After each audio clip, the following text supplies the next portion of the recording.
Top quality और consistent performance के लिए सिर्फ सिल्वर पंप नाम याद रखना। ಒಬ್ಬರಲ್ಲ ಇಬ್ಬರಲ್ಲ ಬರೋಬ್ಬರಿ 166 ಮಂದಿ ಬಲಿಯಾಗಿದ್ರು, 238 ಜನರಿಗೆ ಗಾಯಗಳಾಗಿತ್ತು. 2008 ನವೆಂಬರ್ 26ನೇ ತಾರೀಕಿನಂದು ನಡೆದ ಮುಂಬೈ ದಾಳಿ ದೇಶದ ಇತಿಹಾಸದಲ್ಲೇ ಉಗ್ರರ ಅತಿದೊಡ್ಡ ಪೈಶಾಚಿಕ ಕೃತ್ಯ ಆಗಿತ್ತು.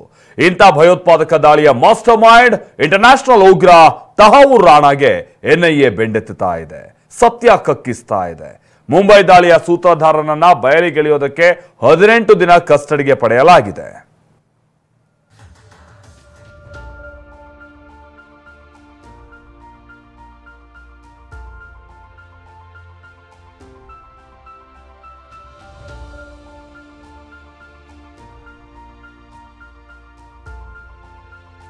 ಮುಂಬೈ ದಾಳಿ ಮಾಸ್ಟರ್ ಮೈಂಡ್ಗೆ 18 ದಿನ ಎನ್ಐಎ ಕಸ್ಟಡಿ.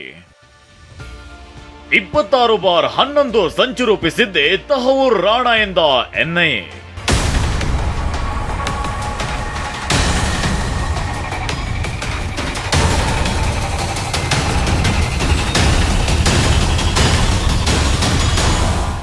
ಹದಿನೇಳು ವರ್ಷಗಳಿಂದ ಭಾರತದ ಕೈಗೆ ಸಿಗದೆ ಅಮೆರಿಕದಲ್ಲಿ ಕೋರ್ಟ್ಗಳಿಗೆ ಅಲೆದಾಡುತ್ತಿದ್ದ ರಾಣಾ ಪಾಪದ ಕೊಡ ತುಂಬಿತ್ತು. ಇದೇ ಕಾರಣಕ್ಕೆ 17 ವರ್ಷಗಳ ಕಾನೂನು ಹೋರಾಟದಲ್ಲಿ ಭಾರತ ಗೆದ್ದಿದೆ.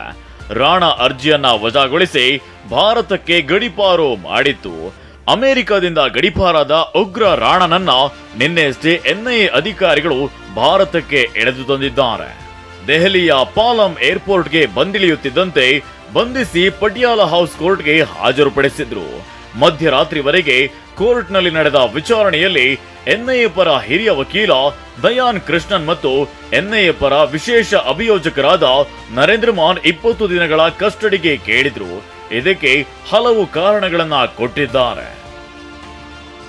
26 ಬಾರ್ 11 ಮುಂಬೈ ದಾಳಿಯಲ್ಲಿ ರಾಣಾ ಪಾತ್ರದ ಬಗ್ಗೆ ಮಹತ್ವದ ದಾಖಲೆಗಳನ್ನ ಎನ್ಐಎ ಕೋರ್ಟ್ಗೆ ಸಲ್ಲಿಕೆ ಮಾಡಿದೆ.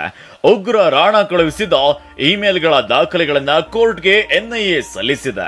ಈ ಪಾಪಕೃತ್ಯದ ಸತ್ಯ ಹೊರಗೆಳೆಯಲು ಕಸ್ಟಡಿ ಪಡೆಯುವ ಅವಶ್ಯಕತೆ ಇದೆಯಂತ ಕೋರ್ಟ್ಗೆ ಹೇಳಿದ ಎನ್ಐಎ, ಭೀಕರ ದಾಳಿಯ ಸಂಚು ರೂಪಿಸಿದ್ರಲ್ಲಿ ರಾಣಾ ಪಾತ್ರದ ಬಗ್ಗೆ ತಿಳಿಯಬೇಕು.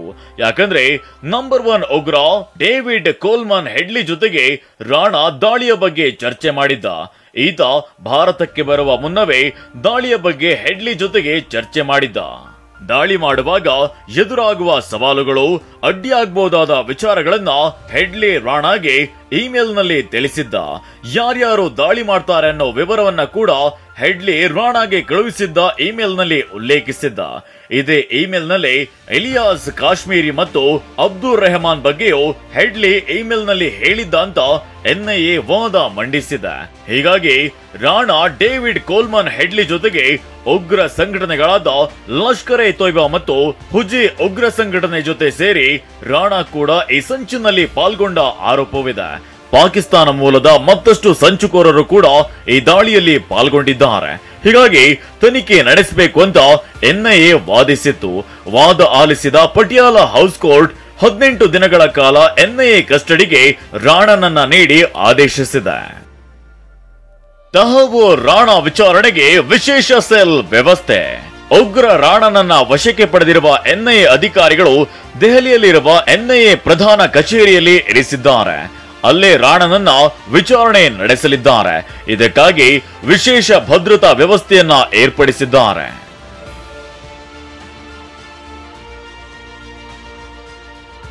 ಉಗ್ರ ರಾಣಾ ವಿಚಾರಣೆಗೆ ಎನ್ಐಎ ಕಚೇರಿಯಲ್ಲಿ 2 ವಿಶೇಷ ಸೆಲ್ ವ್ಯವಸ್ಥೆ ಮಾಡಲಾಗಿದೆ. 3ನೇ ಮಹಡಿಯಲ್ಲಿ ತನಿಖಾ ಕೊಠಡಿ ಇದ್ದು, ನೆಲಮಹಡಿಯಲ್ಲಿ ರಾಣಾನನ್ನ ಪ್ರತ್ಯೇಕ ಸೆಲ್ನಲ್ಲಿ ಇರಿಸಲಾಗಿದೆ. ನೆಲಮಹಡಿ ಸೆಲ್ನಲ್ಲಿ ವೈದ್ಯಕೀಯ ತಪಾಸಣೆ ನಡೆದಿದೆ. 3ನೇ ಮಹಡಿಯ ಸೆಲ್ನಲ್ಲಿ ರಾಣಾ ವಿಚಾರಣೆ ನಡೆದಿದೆ.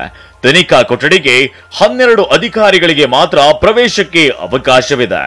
ಇದೇ ದಾಳಿ ಸಂಬಂಧ ವಾಯ್ಸ್ ಸ್ಯಾಂಪಲ್ ಮುಂದಿಟ್ಟು ವಿಚಾರಣೆ ಮಾಡೋಕೆ ಎಲ್ಲಾ ಸಿದ್ಧತೆ ಮಾಡಿಕೊಳ್ಳಲಾಗಿದೆ. ಇಷ್ಟೆಲ್ಲ ವ್ಯವಸ್ಥೆ ಮಾಡಿರುವ ಎನ್ಐಎ ರಾಣಾ ಬಾಯಿ ಬಿಡಿಸಲು ಎಲ್ಲಾ ರೀತಿಯ ತಯಾರಿಯನ್ನ ಮಾಡಿಕೊಂಡಿದೆ. ಮುಂಬೈ ದಾಳಿ ಸಂಚುಕೋರ ರಾಣಾಗೆ ಲಷ್ಕರ್ ಎ ತೊಯ್ಬಾ ಉಗ್ರರ ಜೊತೆಗಿನ ಸಂಪರ್ಕದ ಬಗ್ಗೆ ಎನ್ಐಎ ಮಾಹಿತಿ ಕಲೆ ಹಾಕಲಿದೆ. LET ಉಗ್ರರಿಗೆ ರಾಣಾ ನೀಡಿದ ಬೆಂಬಲ ಮತ್ತು ಇತರ LET ಉಗ್ರರ ಬಗ್ಗೆಯೂ ವಿಚಾರಣೆ ಮಾಡಲಿದ್ದಾರೆ. ಇನ್ನು ಪಾಕಿಸ್ತಾನದ ಗುಪ್ತಚರ ಸಂಸ್ಥೆ ಐಸಿಸ್ ಜೊತೆಗಿನ ಸಂಬಂಧ ಹಾಗೂ ಮುಂಬೈ ಭಯೋತ್ಪಾದಕ ದಾಳಿಗೆ ಸಂಬಂಧಿಸಿದಂತೆ ವಿಚಾರಣೆ ನಡೆಯಲಿದೆ. ಐಸಿಸ್ ಏನೆಲ್ಲ ಸೂಚನೆಗಳನ್ನ ಕೊಟ್ಟಿದೆ ಅನ್ನೋದರ ಬಗ್ಗೆಯೂ ಬಾಯಿ ಬಿಡಿಸಲು NIA ಮುಂದಾಗಿದೆ. ಕಸಬ್ಗೆ ಆದ ರೀತಿಯೇ ರಾಣಾಗೆ ಗಲ್ಲು ಶಿಕ್ಷೆ ಆಗ್ಬೇಕು. ಹುತಾತ್ಮರಾದ ಇನ್ಸ್ಪೆಕ್ಟರ್ ಓಂಬಳೆ ಸಹೋದರ ಆಗ್ರಹ.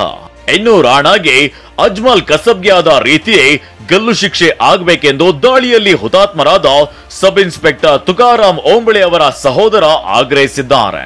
विनती है सरकार से जल्द उसको फांसी होनी चाहिए और ये लोग को ऐसी फांसी देनी चाहिए, भर चौक में लाके उनका शरीर का एक एक अवयव काट के उसके ऊपर नमक छिड़क के ये लोग को सजा देनी चाहिए. ಆದ್ರೆ ಹುತಾತ್ಮ ಮೇಜರ್ ಸಂದೀಪ್ ಉನ್ನಿಕೃಷ್ಣನ್ ಅವರ ತಂದೆ ಮಾತನಾಡಿ ಗಲ್ಲು ಶಿಕ್ಷೆ ಕೊಡುವುದು ಅಷ್ಟು ಸುಲಭವಲ್ಲ ಎಂದಿದ್ದಾರೆ. ಸಂದೀಪ್ ಹೋಗಿರೋದ್ರಲ್ಲ, ಸಂದೀಪ್ ಕೂಡ ಕಮ್ ಬ್ಯಾಕ್. ಅವನು ಸುಮ್ಮನೆ ಹೋಗ್ಬೇಕಾಗಿಲ್ಲ, ಅವನು ಗೊತ್ತಿತ್ತು ಅವ್ನು ಹೋಗುವಾಗ I will not come back ಅಂತ. So what he has done is something else. So it's only one Sandeep ಮಾತ್ರ ಅಲ್ಲ ಆಪರೇಷನ್ ಮಾಡಿರೋದು. See operation was done by too many people. So ಅದರಲ್ಲಿ ಸಂದೀಪ್ಗಿಂತ ಚೆನ್ನಾಗಿ ಮಾಡಿರೋ ಎಷ್ಟೋ ಜನ ಇದ್ದಾರೆ ಆ ಆಪರೇಷನ್ ಅಲ್ಲಿ ಕೂಡ. 17 ವರ್ಷಗಳ ಕಾಲ ನಾಟಕವಾಡಿ ತಪ್ಪಿಸಿಕೊಂಡು ತಿರುಗಾಡ್ತಿದ್ದ ರಾಣಾ ಕೈಗೆ ಸಿಕ್ಕಿದ್ದಾನೆ. ಎಷ್ಟೊಂದು ಜನರ ಜೀವ ತೆಗೆದ ಪಾಪಿಗೆ ಗಲ್ಲು ಶಿಕ್ಷೆ ಆಗ್ಬೇಕು ಅಂತ ಮಾತು ಕೇಳಿ ಬರ್ತಿದೆ. ಆದ್ರೆ NIA ತನಿಖೆಯಲ್ಲಿ ಯಾವೆಲ್ಲ ವಿಷಯ ಹೊರಬರುತ್ತೆ, ಈ ರಾಕ್ಷಸನಿಗೆ ಯಾವ ಶಿಕ್ಷೆ ಆಗುತ್ತೆ ಅನ್ನೋದೇ ಈಗ ಯಕ್ಷ ಪ್ರಶ್ನೆ ಆಗಿದೆ. Bureau report TV9.